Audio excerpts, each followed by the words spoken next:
안녕하세요.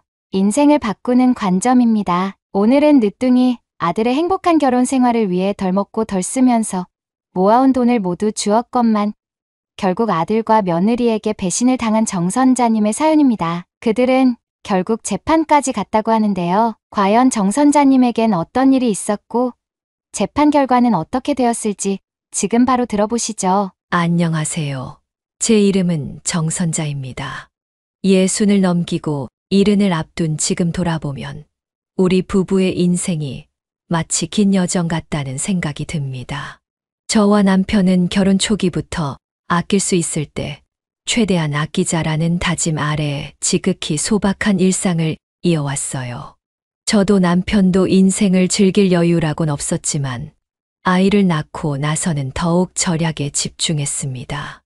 왜냐하면 내가 배부르고 등 따신 것보단 자식에게 조금이라도 더 좋은 걸 해 주고 싶다는 마음이 더 컸으니까요. 사실 신혼 초기엔 월급날만 기다리며 생활비를 쪼개 쓰느라 정작 저희 두 사람을 위한 지출은 거의 없다고 봐도 무방할 정도였습니다. 옷이 낡아도 꿰매 입고 식당에 가고 싶어도 대신 집에서 간단하게 밥을 해 먹곤 했죠. 그렇게 틱을 모아 태산이 되진 않았어도 적어도 우리가 의지할 자금 정도는 마련을 할 수 있었습니다. 그렇게 저희 부부의 일상을 포기할 정도로 소중한 존재가 바로 우리 아들이었습니다. 하나밖에 없는 아이였던 데다가 늦둥이였으니 저희 부부는 아들에게 모든 정성과 애정을 쏟을 수밖에 없었습니다. 결혼한 지 6년 만에 어렵게 얻은 자식이었거든요. 저는 집에서 아이를 봐야 했기에 남편 혼자 일해 벌어오는 수입이 빠듯할 때도 아들을 위한 교육비와 생활비만큼은 아낌없이 지출했습니다. 부모가 처음이니만큼 서툴고 부족하다고 하더라도 적어도 아들을 위해선 최선을 다하자는 그 마음 하나로 저는 남편을 도와 동네 자투리 일을 조금씩 해가며 아들의 교육비를 모으곤 했습니다. 아들이 초등학교를 다닐 때까진 별 어려움이 없었는데 중학교와 고등학교에 올라갈수록 돈이 더 많이 필요하더군요. 그래도 저희는 부모가 해줄 수 있는 범위 안에서 열심히 노력했습니다. 아들도 저희의 마음을 알아줬는지 생각보다 공부를 너무 잘해줬기에 대학도 좋은 곳으로 진학을 할 수 있었죠. 아들이 대학 합격증을 들고 집에 왔을 때 그 기쁨은 정말 이루 말할 수도 없을 정도였습니다. 뭐랄까, 가슴이 마구 벅차올라서 주체할 수가 없었달까요. 그렇게 무난하게 대학을 다니던 아들은 졸업 무렵이 되자 좋은 회사 취직까지 성공할 수 있었습니다. 저희의 인생과는 달리 아들의 인생은 막힘없이 탄탄대로였죠. 그때부터 남편은 종종 제게 이런 이야기를 하곤 했습니다. 우리 아들도 언젠간 좋은 사람을 만나서 장가를 가겠지. 그때 부모가 미천을 대줄 돈이 넉넉하게 있어야 하는데 말이야. 그러게요. 우리 진욱이도 지금 당장은 아니지만 나중에는 좋은 인연을 만나 결혼을 할 날이 올 텐데 그때를 위해서라도 조금씩 더 모아나 봐요, 여보. 요즘 집값도 워낙에 비싸서 대출을 받네 뭐네 하던데 적어도 대출은 받지 않게끔 도와줘야지 옆에서. 그렇게 시간이 흘러 아들은 저희에게 정말 괜찮은 인연을 만났다며 결혼을 하고 싶다는 이야기를 꺼냈습니다. 저희한테 소개를 시켜주고 싶다는 말에 저는 흔쾌히 데리고 오라고 했고 얼마 후 며느리가 될 아이를 처음 봤는데 어찌나 싹싹하고 예의가 바르던지 요즘 사람들 같지 않다는 생각이 들 정도였습니다. 초면인데도 부엌에 스스럼 없이 들어와서 설거지를 돕겠다고 하거나 저를 살갑게 어머님이라고 부르며 요리를 어떻게 하는지 물어보기도 하더군요.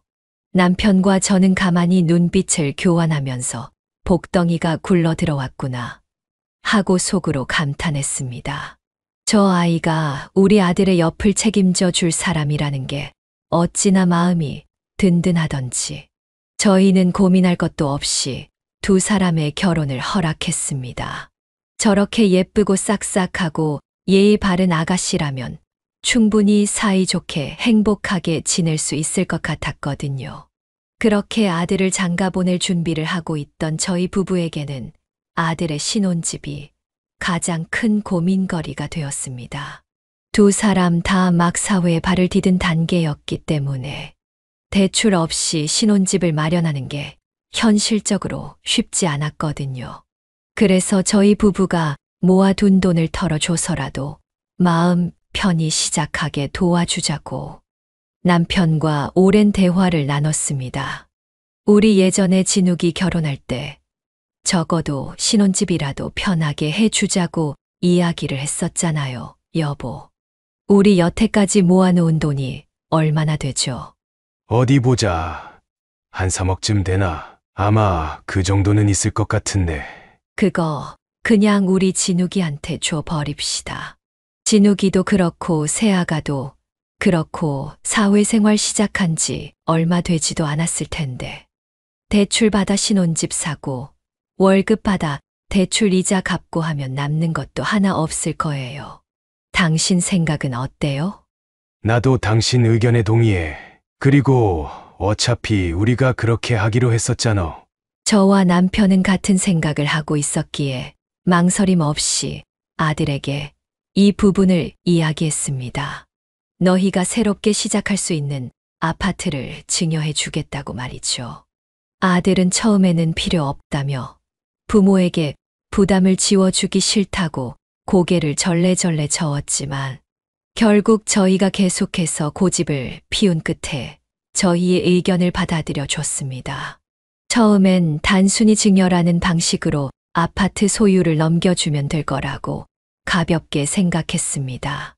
그런데 서류 절차를 알아보는 도중 남편이 TV 프로그램에서 봤다며 효도 계약이라는 것을 언뜻 제게 이야기하더군요.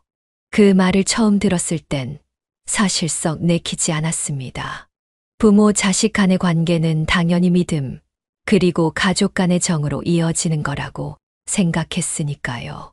하지만 놀랍게도 부모가 재산을 미리 물려줬다가 갑작스럽게 자식과 갈등이 생기는 경우는 생각보다 적지 않았습니다. 자식이 부모에게 눈길조차 주지 않고 무관심하게 대하거나 더 심한 경우에는 고부 갈등이나 가족 내 다툼으로 인해 부모가 외면을 당하는 사례도 있더라고요. 그런 극단적인 상황을 미리 방지하자는 뜻에서 저희 부부도 이른바 효도 계약을 고려하기 시작했습니다. 그래서 변호사 사무실을 직접 찾아가 상담을 진행한 결과 실제로 민법상 증여 계약에 특정한 조건을 붙이는 것이 가능하다고 했습니다. 일명 조건부 증여라고도 부르는데 조건을 명시하고 이를 이행하지 않았을 경우 해당 증여를 해제하거나 재산을 반환받을 수 있다는 법이었습니다. 변호사님은 구체적인 효도, 계약 조항을 넣을 때에는 부모가 자식에게 일방적으로 지나친 요구를 하거나 현실적으로 지키기 힘든 조건을 작성해 놓으면 안 된다고 강조했습니다. 그걸 작성하지 말라고 말씀드리는 이유가 나중에 자식이랑 법적 공방이 일어났을 때 계약 자체가 무효화되어 버리는 경우도 있거든요. 사회적 타당성으로부터 벗어난다던가 하는 이유 때문에요. 그럼 어떤 조항들을 넣어야 할까요? 우리 아들은 절대로 그럴 애가 아니긴 한데 세상에 100%라는 건 없습니다. 99.9%의 신뢰를 가지고 있다고 하더라도 0.1%의 만약을 무시할 수는 없는 법이죠. 우선 첫 번째로 계약서 안에 작성되는 내용은 모두가 납득할 수 있을 정도로 상식적인 범위 내에서 정해야 되고 부모와 자식 모두가 받아들일 수 있는 내용이어야 합니다. 저희는 아들 내외와의 법적 분쟁 자체를 원치 않았기에 효도 계약 조건을 최대한 합리적이고 간소하게 구성했습니다.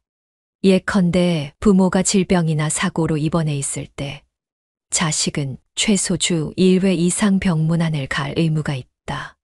라든지 부모가 질병으로 긴급한 도움이 필요할 시 최대한 지원을 해주고 정기적으로 연락을 할 의무가 있다라는 등 다소 포괄적인 문구로 작성을 했습니다. 이런 걸 작성하고 있으니 저로서는 조금 서글프기도 했습니다.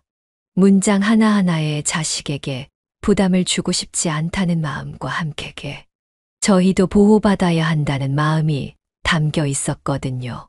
괜히 아들 내외가 이 계약서를 보고 마음이 상하지 않을까 염려가 되기도 됐습니다. 그리고 계약서를 다 작성한 다음 아들 내외를 불러 설명을 해주고 직접 두 사람의 도장까지 받아낼 수 있었죠. 저는 변호사 사무실을 나오면서 아들과 며느리에게 이렇게 이야기했습니다.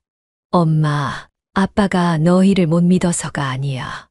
혹시나 무슨 일이 있을지 모르니까 혹시나 하는 거야.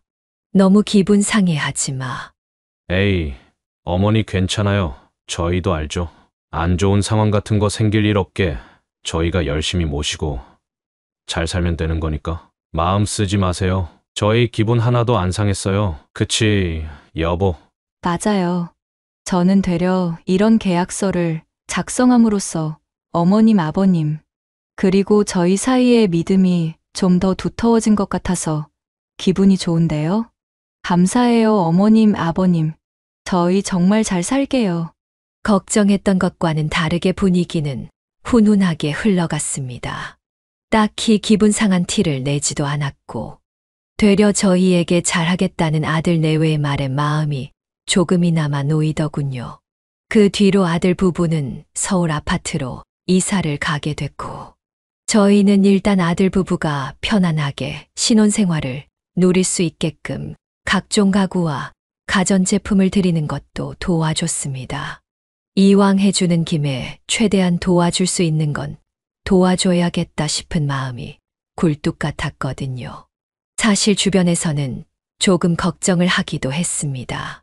무조건 자식한테 많이 해주면 나중에 돌아오는 게 없어서 고생한다고 경험담을 전해주는 지인들도 있었지만 저희는 그저 행복해 보이는 아들 부부의 모습을 보면서 뿌듯했고 아낌없이 보태고 싶은 마음뿐이었습니다. 그러나 아파트를 증여한 지 얼마 지나지 않아 며느리의 태도가 조금씩 달라졌습니다. 처음에는 워낙 바쁜 신혼생활 탓이라고 생각했어요. 아들도 회사 일이 바쁘고 며느리도 직장 생활을 하고 있으니 어느 정도는 이해하려고 했습니다. 문제는 저희와의 소통이 점점 줄어들기 시작했다는 것이었습니다. 신혼 초반에는 전화나 문자로 매일같이 안부를 물어오던 며느리가 어느새 연락을 거의 끊다시피 해버린 겁니다. 되려 사돈댁을 챙기는 모습은 종종 며느리 메신저 프로필 사진이 바뀌는 걸 보고 알아챌 수 있었습니다. 주말마다 친정에 들러서 시장도 같이 보는 것 같았고 필요한 물품도 사다 드리며 다정하게 지내는 것 같더군요. 그래서 저는 그 모습을 보고 며느리에게 전화를 걸어 물었습니다. 얘, 너 요즘 바쁘니? 왜 이렇게 연락이 없어? 프로필 사진은 거의 매주 바뀌는 것 같던데. 죄송해요. 요즘 저희 친정에 일이 좀 있어가지고요. 친정에 일이 있어. 왜 사돈어른이랑 사부인한테 무슨 일이라도 생겼어? 아니요. 별일은 아니고 아버지가 건강검진에서 이상 소견을 좀 받으셔가지고요. 별로 큰 문제는 아닌데 그래도 걱정이 돼서 매주 친정에 내려가고 있어요. 가족들이랑 시간 좀 보내면 좋을 것 같기도 하고 많이 신경 쓰이셨죠? 죄송해요. 아휴, 아니다. 죄송은 무슨. 괜찮다, 괜찮아. 사돈어른께 안부 전해드리고 사돈어른이 편찮으시다는 말에 뭐라 더 할 수 있는 말이 없더라고요. 하지만 며느리는 그날 이후로도 몇 개월 동안 저희 부부에게 관심이 없었습니다. 그리고 며느리의 태도에 문제가 생겼다는 것이 더욱 뚜렷하게 확인된 건 남편이 갑작스럽게 병원에 입원하게 된 시점이었습니다. 물론 아주 심각한 병은 아니었지만 그래도 검사와 치료를 위해 일주일간 입원해야 했습니다. 그때 저는 며느리가 그래도 명색이 시아버지가 입원을 했으니 얼굴이라도 잠깐 비추겠지 하고 내심 며느리가 찾아올 것을 기대했습니다. 그런데 의외로 아들 혼자 병원에 찾아왔더라고요. 예, 새아가는 어디 가고 너 혼자 덜렁 왔어. 아, 그냥 지금 회사 일이 좀 바빠서요. 안부 전해달라고 하더라고요. 아무리 일이 바빠도 그렇지 시아버지가 이렇게 아파서 입원을 해 있는데 전화 한 통 안 하고 남편한테 안부나 전해달라고 한다는 게 말이나 되는 소리니? 나는 걔 그렇게 안 받는데 참 너무한다. 요즘은 전화도 안 하고. 아, 여보. 너무 그러지 마라. 일이 바빠서 그렇겠지. 남편은 겉으로는 직장 생활하느라 바빠서 그런가 보다 라며 받아들이는 것 같았지만 몰래 한숨을 쉬곤 했습니다. 저 역시 솔직히 며느리에게 많이 서운했습니다. 신혼 때만 해도 어머님, 아버님 식사 맛있게 하셨어요? 필요한 거 없으세요? 라며 자주 연락하던 며느리였는데 이제는 저희의 사소한 일상조차 살피지 않는 것 같아 마음이 좀 그렇더군요. 이번 마지막 날까지도 며느리는 한 번도 병원을 찾지 않았고 퇴원하는 날에도 바쁘다는 이유로 얼굴 한 번 비추지 않았습니다. 그리고 아들이 며칠 뒤 저희 집에 잠깐 들렀을 때 참다 못한 남편이 이렇게 이야기를 하더군요. 새아가는 정말 많이 바쁜 모양이구나. 회사에서 무슨 일이라도 생긴 거냐? 내가 큰 걸 바란 건 아니다마는 안부 전화 한 통 없는 건 참 속상하다. 서운하기도 하고. 요즘 회사에서 야근도 많고 실적 압박이 좀 심해서 그런가 봐요. 집에서도 퇴근하고 들어오면 바로 자고 그래요. 어머니, 아버지가 넓은 마음으로 이해해 주세요. 며느리가 정말 바쁜 건지 아니면 다른 사정이 있는 건지 궁금했지만 아들이 굳이 말하지 않는 걸 가지고 대화를 이어나가기가 좀 어렵더군요. 남편과 저는 괜히 서로 눈치만 보다가 입을 다물어 버렸습니다. 그리고 마음 한편에는 조금씩 근심이 생기기 시작했습니다. 증여 계약서에 사인한 지 얼마나 됐다고 벌써부터 시부모를 외면하는 건 아닐까 하는 걱정이 스멀스멀 올라오는 것을 막을 수가 없었습니다. 혹시 우리가 섭섭하게 한 게 있을까 하는 생각에 남편과 함께 먼저 나서서 뭘 더 챙겨줘야 하나 고민도 해봤지만 이미 아파트까지 증여해 준 마당에 저희가 아들 부부를 위해 더 해줄 수 있는 건 없었습니다. 우리가 효도 계약이니 뭐니 하는 걸 넣어서 괜히 우리를 불편하게 생각하고 있는 건 아닐까. 난 자꾸 그런 생각이 드네. 그러게요. 허심탄회하게 말이라도 좀 해주면 좋을 것을. 바쁘다는 걸로 계속 빙빙 둘러대기만 하니 참 답답하기만 해요. 참네, 대놓고 새아가. 너 요즘 왜 이렇게 달라졌냐? 예전에 아파트 증여받을 때 효도 계약서에 사인한 건 벌써 다 까먹은 게야? 하고 물어볼 수도 없는 노릇이고 답답하다 답답해.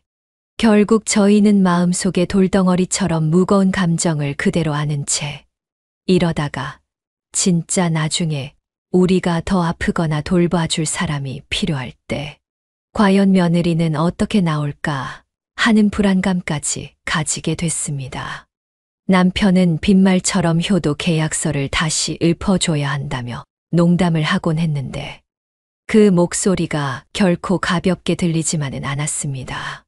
그러던 어느 날 뜻밖의 일이 찾아왔습니다. 바로 며느리가 먼저 전화를 걸어온 것이었죠. 마침 그날은 저희 생일이기도 했기에 생일 축하는 해 주려나 보다 하고 전화를 받았습니다. 그런데 저한테 집으로 오라고 하더군요. 본인이 맛있는 생일상을 차려놨다면서 말이죠.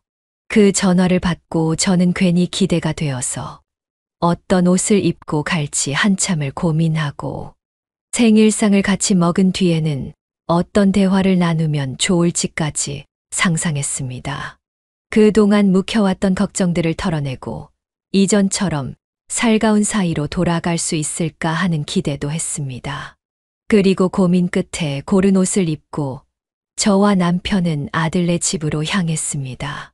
초인종을 누르니 며느리가 문을 열고 환한 미소로 저희를 반겨주더군요. 그런데 왠지 모르게 그 미소 뒤에는 어색함이 서려 있었습니다.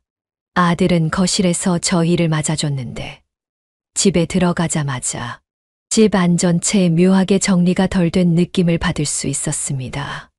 뭔가 모르게 어수선했다고나 할까요? 물론 아들도 일을 하고 며느리도 직장 생활을 하니 바쁠 수밖에 없을 테지만 적어도 생신을 축하하기 위해 초대를 한 거라면 보통 조금은 더 깔끔하게 집을 정리해 두지 않나 싶은 생각이 들었습니다.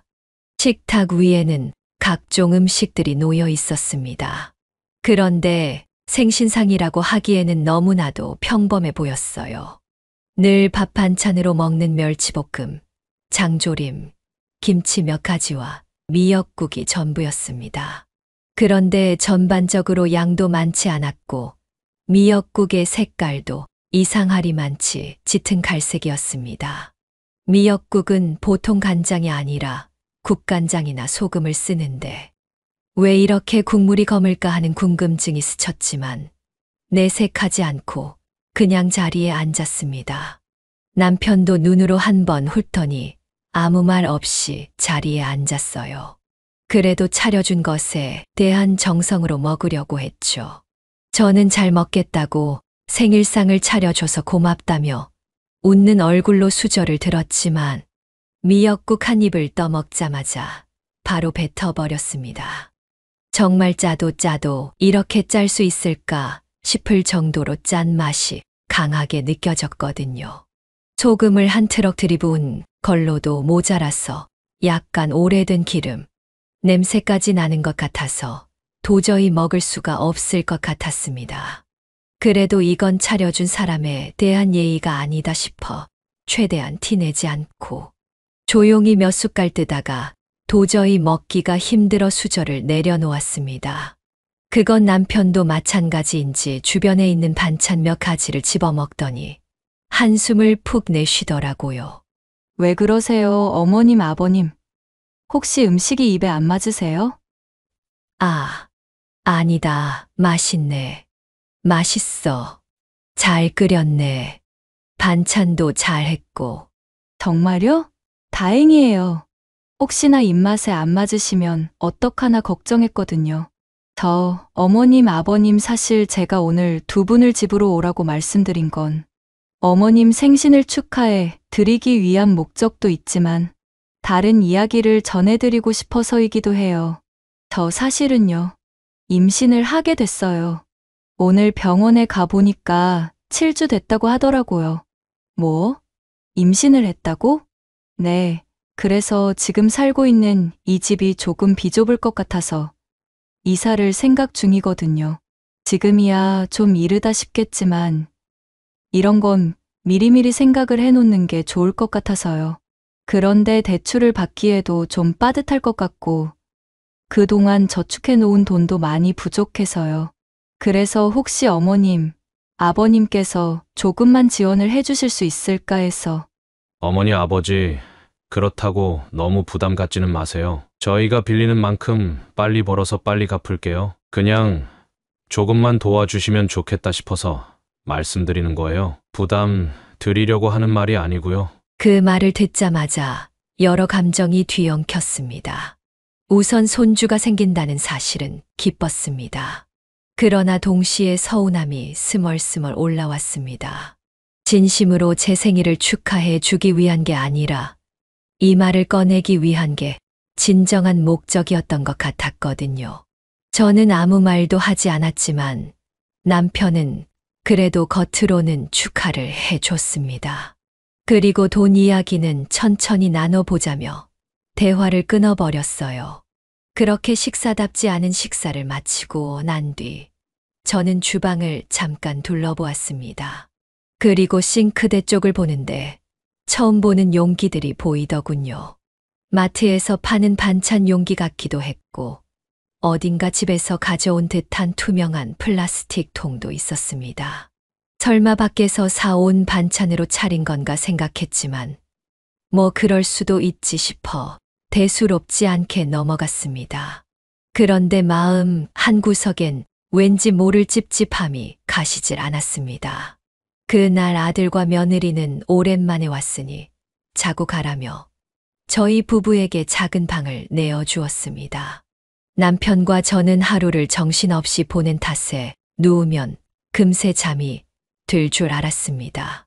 하지만 희한하게도 제 머릿속에선 도대체 왜 음식에서 이상한 맛이 난 건지, 미역국에서는 왜 그렇게 짠 맛이 난 건지라는 생각이 계속해서 맴돌았습니다. 그렇게 한참을 잠 못 들고 뒤척거리다가 새벽 2시가 조금 넘었을 때 저는 갈증이 느껴져 물을 마시려다 주방 근처에서 아주 낮은 목소리가 들리는 것을 듣게 됐습니다. 아들 부부가 아직도 깨어있는 모양이었어요. 저는 물만 마시고 방으로 돌아가려다 저도 모르게 두 사람의 대화를 듣게 됐습니다. 아씨, 너무 티났나? 어머님이 혹시라도 알아차리신 거 아니야? 아까 보니까 표정이 많이 안 좋으시던데. 글쎄, 눈치는 빠른 편이시긴 하거든? 근데 난 잘 모르겠던데. 에이, 우리 친정엄마가 만들어준 거 먹고 남은 건지 모르셨을 거야. 아무리 눈치 빠른 어머님이라 하시더라도 그것까지 알아차리셨겠어? 되게 잘 드시던데. 휴, 나는 먹다 남은 거 티났을까봐 아주 혼났네 정말. 뭐 하긴 새로 만든 거나 먹다 남은 거나 맛은 거기서 거기긴 하지. 그나저나 돈 안 빌려주시겠다고 하시면 어떡하지? 대출 받을 여력도 없는데 골치 아프네. 설마 우리한테 안 빌려주시겠어? 이 아파트도 어머님, 아버님께서 증여해 주신 거잖아.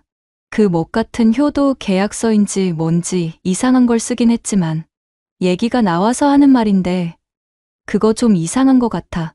요즘 시대에 누가 그런 걸 써? 나 진짜 이런 걸 써야 하나 말아야 하나 고민하다가 도장 안 찍으면 집 안 주실 것 같아서 억지로 웃으면서 도장 찍었잖아 진짜. 당신이 이해 좀 해. 우리 부모님 고리타분한 옛날 분들이신 거 당신도 잘 알잖아. 그거 법적으로 효력 없는 거겠지?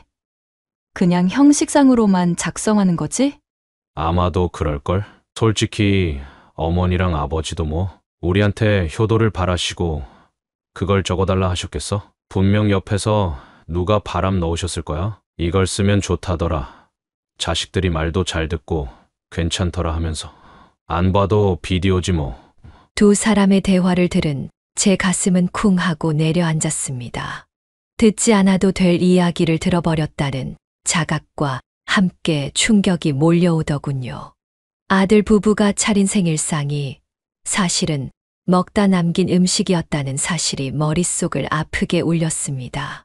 게다가 저와 남편에 대한 뒤 얘기까지 하는 걸 듣고 저는 그 자리에서 차마 두 사람의 대화를 더 들을 자신이 없어 조용히 방 안으로 들어가 놀란 가슴을 쓸어내렸습니다. 그런데 충격이 꽤 강했던지 한참이 지나도 진정이 안 되더군요. 한참 동안 생각을 하던 저는 조용히 남편을 흔들어 깨웠습니다. 남편은 자다가 깨어 몹시 피곤해 보였지만 제 얼굴에 실린 심각함을 보고서는 자세를 고쳐 앉고 제게 무슨 일이냐고 물었어요. 저는 남편에게 조금 전 아들 부부의 대화에 대해 털어놓았습니다. 남편은 처음엔 제 말을 잘 이해하지 못하는 것 같았지만 점차 이해하고는 얼굴빛이 하얗게 질리기 시작했어요. 그럼 우리가 먹은 음식이 먹다 남긴 음식이라는 거지. 세상에 어떻게 그런 짓을 할 수가 있어. 새로 한 음식도 아니고 먹다 남긴 걸 음식물 쓰레기를 상에 올렸다는 거잖아. 물론 먹다 남은 음식이라고 해서 못 먹을 건 아니지만 생일상에 그런 걸 올렸다는 게 말이 돼요. 그리고 더 기가 막히는 건 우리를 초대한 목적이 결국 이사 자금 때문이었다는 거예요. 이럴 거면 차라리 다른 방식으로 이야기를 꺼내든가 하지.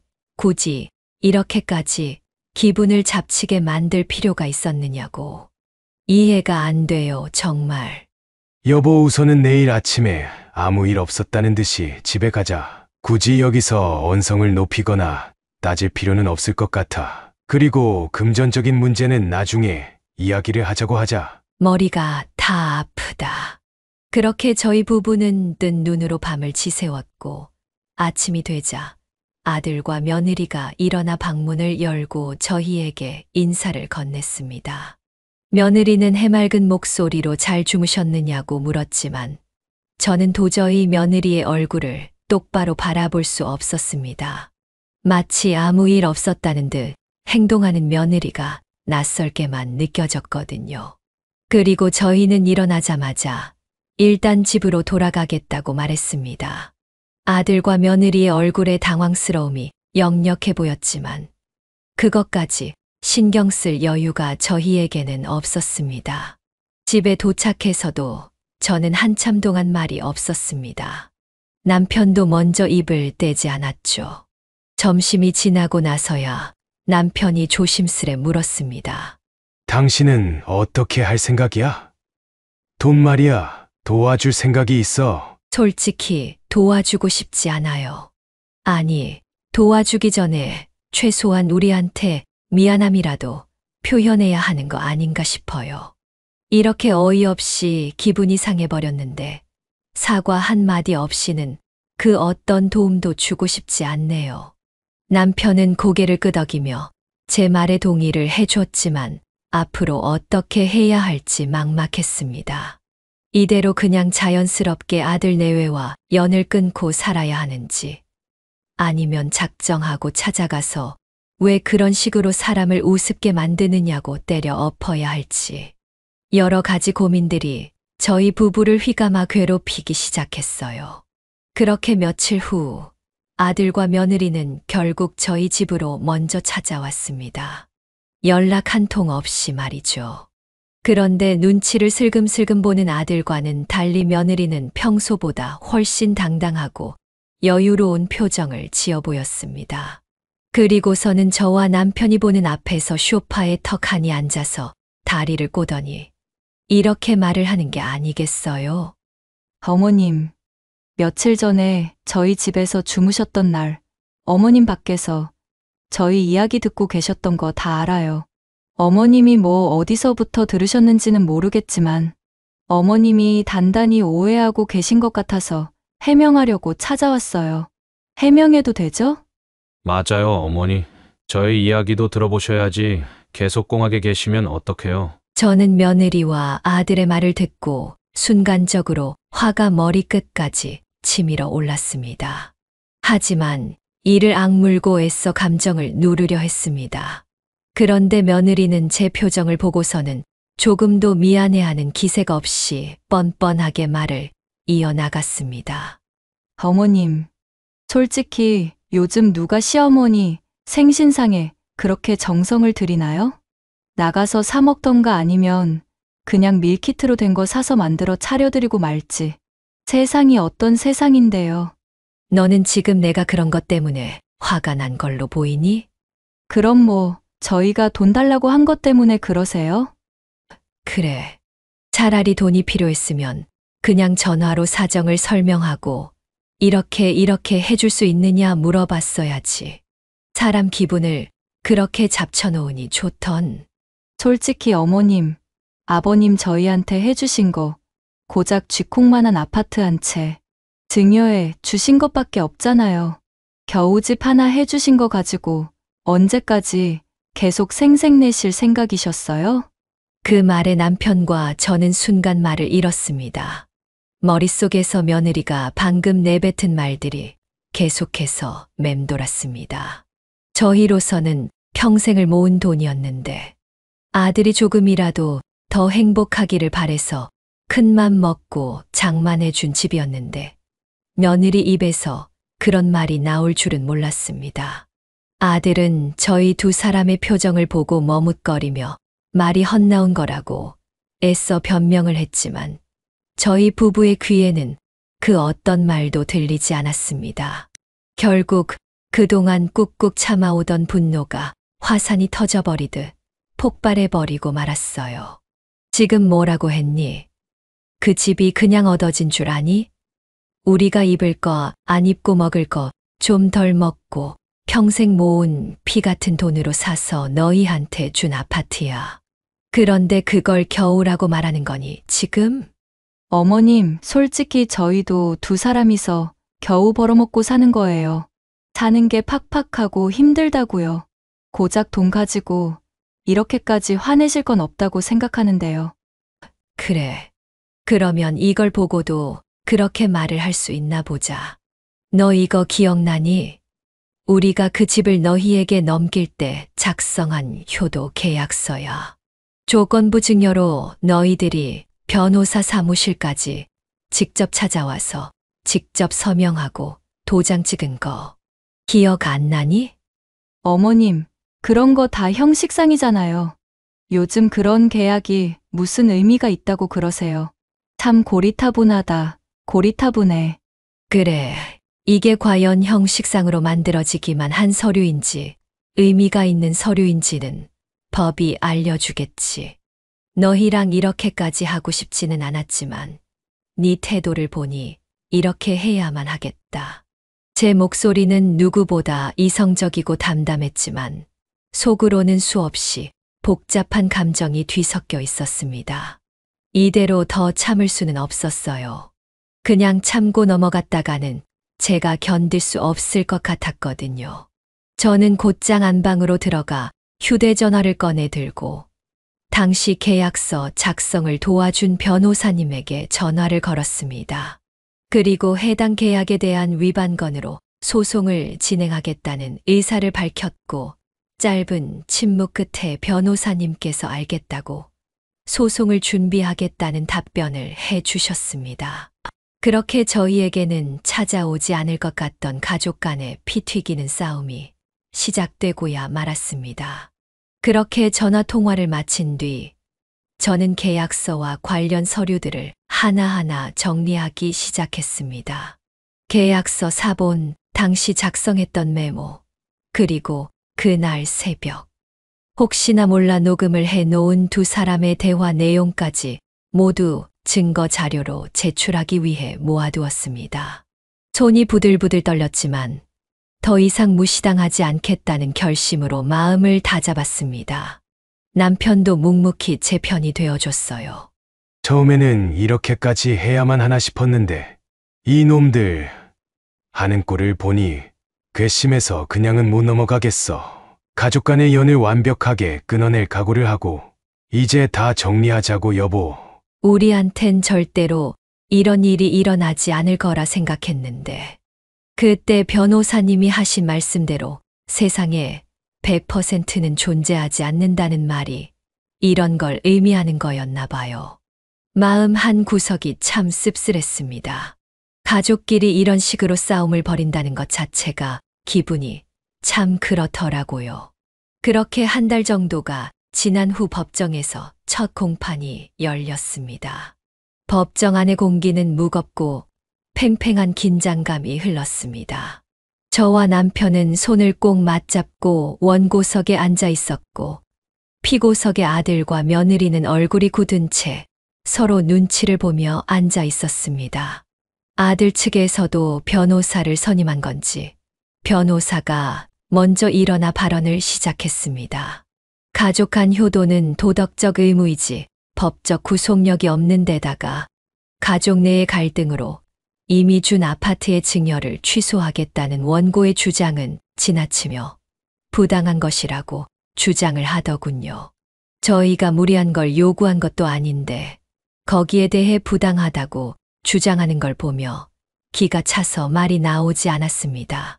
이에 저희 변호사가 차분하게 일어나 반론을 시작했습니다.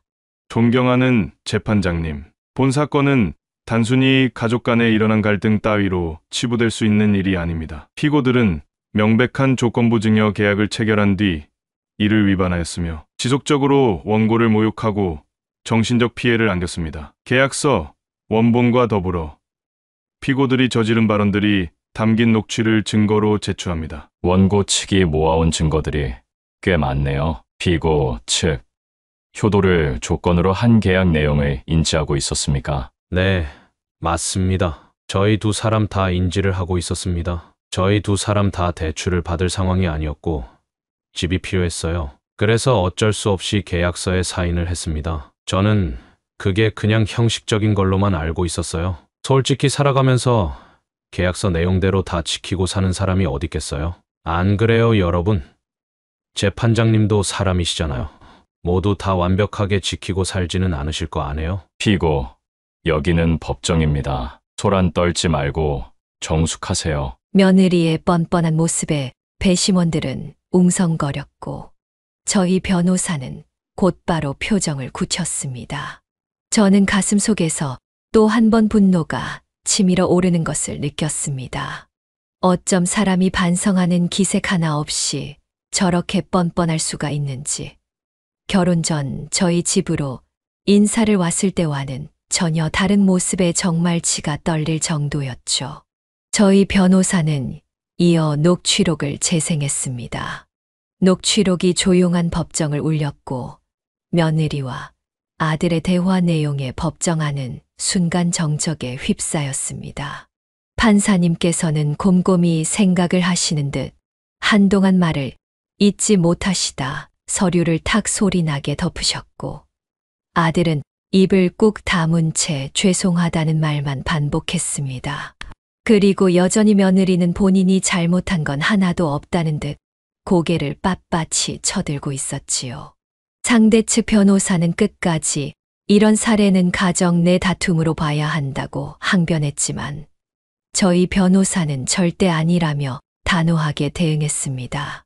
존경하는 재판장님, 가족이라는 울타리를 방패 삼아 계약을 위반하고 약속을 저버린 채 부모를 모욕한 피고들의 행동은 결코 간단한 가족사로 치부할 수 없습니다. 이는 법적 책임을 묻기에 충분합니다. 본 법원은 계약의 조건이 명백히 명시되어 있으며 피고들이 이를 위반한 사실이 입증되었음을 확인했습니다. 효도 의무가 도의적 요소를 포함하더라도 계약에 기재된 조항에 따라 이는 유효한 계약으로 간주됩니다. 이에 따라 해당 부동산 증여를 취소하고 원고에게 소유권을 환원하는 것으로 판결합니다. 법정은 저희 부부의 손을 들어줬습니다.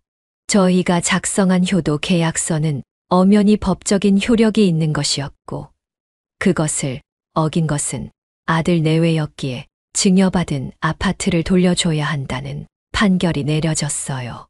판결이 나자마자 며느리는 갑자기 자리에서 벌떡 일어났습니다.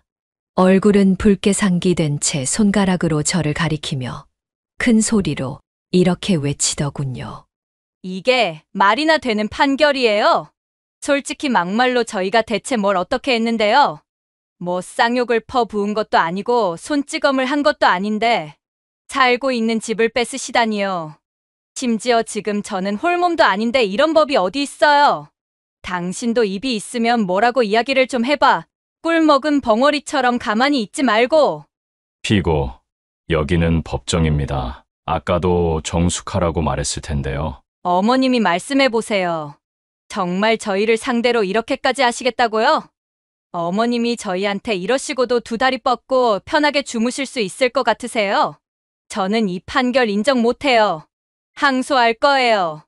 아들은 옆에서 며느리의 팔을 잡으며 말렸지만 며느리는 손을 뿌리치고 눈물을 글썽이며 끝까지 가보자고 절대로 그냥 넘어가지 않을 거라고 악을 쓰듯 외쳤습니다. 판사님께서 여러 차례 주의를 주신 끝에야 며느리는 입을 꾹 다물고 법정 밖으로 나가더군요. 그 모습이 어찌나 그렇게 추해 보이던지. 그렇게 법원 판결이 난 뒤 아들과 며느리는 결국 집을 비워야 했습니다. 급하게 자기네들이 가지고 있는 자본 내에서 이사갈 곳을 찾으려 했지만 집값이 상당히 비쌌고 대출도 제대로 나오지 않아 결국 외곽의 낡은 빌라로 들어가게 됐다고 하더라고요. 그곳은 수도관이 자주 고장나고 겨울이면 난방비가 엄청나게 많이 나오는 곳이라고 악명이 높은 곳이었습니다. 게다가 회사를 다님에도 불구하고 돈이 어디로 새는 건지 돈이 모이지 않아서 생활이 완전히 궁핍 그 자체인 것 같았어요. 이걸 하나하나 어떻게 다 아냐고요? 며느리, 아들 할 것 없이 매일같이 문자를 보냈습니다. 자기네들이 이렇게 살고 있다. 죄책감이 들지 않느냐 하면서 말이죠. 나중에는 벽에 곰팡이가 슬어 있는 것까지 찍어서 보내주더라고요. 그리고 몇 개월 후 아들이 제 휴대폰으로 전화를 걸어왔습니다. 어머니, 그때는 저희 두 사람 다 제정신이 아니었던 것 같아요. 어머니랑 아버지가 저를 어떻게 키워주셨는지 뻔히 다 아는데 제가 그런 행동을 하다니 제가 정말 죽일 놈이었어요. 이제라도 저희를 용서해 주시면 안 될까요? 용서는 그때 판결문이 내려졌을 때 빌었어야지. 이제 와서 빌어본들 무슨 소용이 있니? 버스는 떠났고 마음도 다 떠나버렸는걸. 이제 우리는 우리 인생을 살기로 했다. 자식을 위해 평생을 쏟아부었으니 이제는 우리 스스로의 노후를 위해 시간을 좀 쏟아보려고. 어머니, 그러지 마시고 제발 한 번만요. 네. 차라리 제가 이혼을 할게요. 이 사람이랑 헤어지고 나면 그때 저를 용서해 주시겠어요? 이건 네가 이혼을 하고 말고의 문제가 아니다. 아직 너는 뭐가 문제인지 모르는 것 같으니 너희가 뭘 놓쳤는지 그리고 뭘 잘못했는지 생각해보고 깨달을 쯤에 뼈저리게 반성하기를 바란다. 이만 끊으마. 전 단호하게 아들의 전화를 끊어버렸습니다. 솔직히 마음이 쓰이지 않는다면 거짓말이었지만 어쩔 수 없었습니다. 이 모든 상황은 아들과 며느리가 만든 것이었으니까요. 그리고 남편과 저는 오래전 약속했던 유럽 여행을 마침내 떠나게 됐습니다. 떠나기 전까지는 마음이 조금 쓰였지만 막상 비행기에 올라 끝없는 창공을 바라보니 그간 쌓여있던 속상함이 조금씩 옅어지는 걸 느꼈습니다. 태어나 처음 와보는 유럽 여행. 남편과 저는 벅찬 마음을 가득 품고 여기저기 돌아다니기 시작했습니다. 파리의 노천 카페에서는 달콤한 크레이프 케이크와 커피 한 잔을 즐기며 여유를 만끽했고, 베네치아에선 곤돌라를 타고 운하를 지나며 한국에서는 보지 못했던 낯선 풍경들에 한없이 감탄했습니다. 스위스에서는 처음으로 설산을 올랐는데 높은 산에 올라 깊은 숨을 들이켰다가 뱉어보니 묵직하게 남아있던 가슴 속 응어리들이 눈 녹듯 사라지는 듯한 기분이 들었습니다. 한 달 정도의 유럽 여행을 마치고 한국으로 돌아온 저희 부부는 살던 곳을 떠나 조용한 해안가 마을 근처에 작은 주택을 한 채 마련했습니다. 창문을 열면 파도 소리가 들리고 도시와는 다른 푸른 하늘, 맑은 공기가 마음을 편안하게 해줬습니다. 아침이면 남편과 해변을 거닐며 산책을 하고 돌아오면 직접 볶은 원두로 커피를 내려 마시는 것이 일상이었어요. 저녁엔 와인을 한 잔 기울이며 서로의 하루를 돌아보곤 했지요. 그리고 남편은 낚시 도구를 사들여 매주 주말마다 바다로 나갔고 저는 화분들을 키우면서 마음을 다스렸습니다. 시간이 흐를수록 저희 부부가 정말 잘하고 있다는 생각이 들었습니다. 자식에게만 매달려 지내던 시절엔 상상도 못했던 일상들이 이제는 자연스러웠고 그런 여유 속에서 비로소 우리의 참된 행복이 무엇인지 깨닫게 되었습니다. 때때로 저녁 무렵이면 둘이 나란히 바닷가에 앉아 노을을 바라보며 대화를 나눴습니다. 여보, 여기서 매주 주말마다 우리 두 사람만을 위한 파티라도 열까 싶어. 바다는 참 낭만적이야. 이 좋은 걸 왜 이제야 누리고 살까 우리는. 그러게요. 조금 더 빨리 알았다면 좋았을 걸. 그래도 이제라도 우리를 위해 살 수 있다는 것에 감사하고 있어요. 아들을 위한 삶이 아니라 오로지 우리 두 사람만을 위한 삶. 아들 내외의 소식은 가끔 그 동네에 살고 있는 지인을 통해 들을 수 있었습니다. 동네에서 허구한 날 싸운다고 하더라고요. 주변 사람들 시선 따위는 신경도 쓰지 않은 채 말이죠. 물론 그런 이야기를 들을 때마다 마음 한구석이 쓰린 것도 사실이지만 더 이상 아들 내외의 문제를 떠안고 해결해 줄 생각은 조금도 없습니다. 한 번 내린 결정이니 이번에야말로 끝까지 마음을 다잡을 작정이거든요. 자식에게 모든 걸 안겨주기 위해 참아온 오랜 세월에서 이제야 벗어났으니 저희 부부가 누리는 자유를 스스로 놓아버리고 싶지 않았습니다. 여러분께 꼭 드리고 싶은 말씀이 있습니다. 부모 또한 인생을 가지고 있는 개별적인 존재입니다. 자녀를 위해 희생한 시간이 길었다면 이젠 자신을 위해 살 때도 되었다고 생각합니다. 자식이 성인이 되었다면 부모에게 무조건적인 헌신을 요구할 권리는 없지 않을까요? 저도 한때 아들 내외와 연을 끊겠다는 결정을 내리고 아주 잠시 동안 죄책감을 느낀 적이 있었습니다. 이러다가 남들한테 손가락질 받는 건 아닐까 하고 말이죠. 하지만 결국 스스로가 아니면 내 인생을 챙겨줄 사람은 아무도 없다는 걸 깨달았습니다. 가끔씩 젊었을 적 우리 부부가 얼마나 고단했는지 떠올리면 그 시절로 돌아가고 싶냐고 스스로에게 묻게 됩니다. 하지만 확신할 수 있습니다. 지금이 훨씬 더 좋습니다. 그리고 행복합니다. 근심 걱정 없는 삶이 얼마나 행복한 건지 늦게나마 깨달았지만 저희도 저희의 삶을 재밌고 충실하게 누릴 권리가 충분히 있다는 걸 알게 됐습니다. 어쩌면 애초에 그걸 너무 미뤄두었던 게 문제였는지도 모르겠습니다. 이따금 제 지인은 제게 이런 이야기를 하곤 합니다. 아무리 그래도 그렇지 부모가 자식을 놓아버리면 어쩌느냐 하고 말이죠. 하지만 저는 제가 놓은 것이 아니라고 항상 답해줍니다. 이미 아들은 성인이 되었고 본인이 저지른 것에 대한 대가를 치르는 이제는 진짜 어른이 될 차례라고 생각합니다. 어쩌면 누군가는 저희 부부를 보고 너무 이기적이라고 할지도 모릅니다. 하지만 바꿔 생각하면 우리가 평생을 착실히 살아오며 얼마나 가족을 위해 헌신했는지를 아는 사람이라면 이제야말로 우리의 행복을 찾아 떠나는 선택을 존중해 주리라 믿습니다.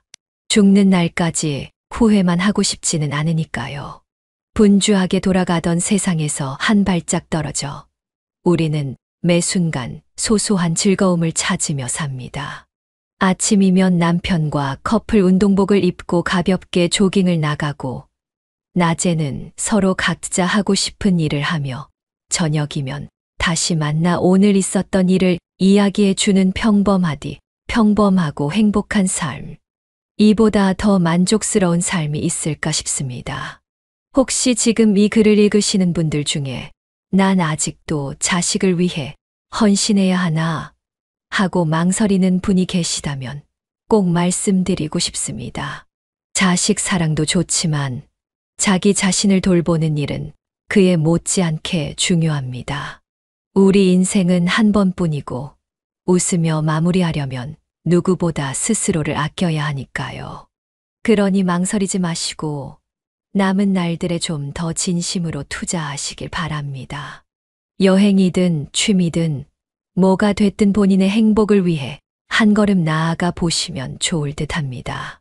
저희 부부는 이미 그 길로 발걸음을 옮겼고 지금까지 그 선택을 한 것에 대해 단 한순간도 후회하지 않습니다. 앞으로도 계속 서로에게 충실하며 행복을 누리고 즐길 겁니다. 부모도 누구도 아닌 바로 당신 자신을 위해 살아도 된다는 사실을 잊지 마시길 바라며 사연을 마무리해 보려고 합니다. 저의 긴 이야기를 끝까지 들어주셔서 진심으로 감사합니다. 네, 오늘 이야기는 어떠셨나요? 오늘 이야기를 듣고 어떻게 생각하시는지 어머님, 아버님의 생각을 댓글로 공유해주세요. 저는 또 다른 사연으로 찾아뵙겠습니다. 좋아요, 구독, 알람 설정을 통해 앞으로도 따뜻한 정을 나눌 수 있게 함께 해주세요. 어머님, 아버님의 삶의 지혜와 경험을 나눌 수 있는 통로가 되겠습니다. 오늘도 인생을 바꾸는 관점을 통해 사연을 들어주셔서 감사합니다.